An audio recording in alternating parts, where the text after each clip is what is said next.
এই যুবক ছেলেরা, তোমরা যারা শুধু জুমার নামাজ পড়ো, অথবা মাঝ বয়সী যারা আপনারা যারা শুধু শুক্রবারের 2 রাকাত নামাজ পড়েন, এটা আপনাদেরকে কে শিখাইছে বলেন?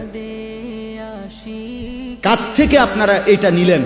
এজন্য যার ফজরের নামাজ কবুল হইছে তাকে আল্লাহ জোহর পড়ার তৌফিক দেয়, যার জোহর কবুল হইছে তারে আল্লাহ আসর পড়ার তৌফিক দেয়, যার আসর কবুল হইছে আল্লাহ তারে মাগরিব পড়ার তৌফিক দেয়, যার মাগরিব কবুল হইছে আল্লাহ তারে এশার নামাজ পড়ার তৌফিক দেয়। তাহলে আমনে চান্দু শুক্রবারের 2 রাকাত নামাজ পইরা আগে দিয়েও ফজর পড়েন নাই, পরে দিয়েও আসর পড়েন নাই, মাগরিব পড়েন নাই, সারা সপ্তাহ নামাজ পড়েন নাই, আমনের জুমার নামাজের কি দশা আমনে বুঝা?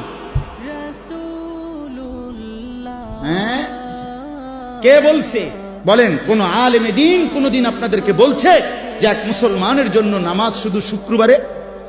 কথা বলেন না কেন? তাহলে এটা আপনারা কোত্থেকে নিলেন? কিভাবে নিলেন আপনারা? মসজিদগুলো দোতলা হয়, শুক্রবারে জায়গা হয় না। মসজিদ ভাঙ্গা নতুন মসজিদ হয়, জুমার নামাজে জায়গা হয় না। মসজিদ কি শুধু জুমার নামাজের জন্য না 5 ওয়াক্ত নামাজের জন্য? হ্যাঁ শুনেন, এটা মনে রাখেন।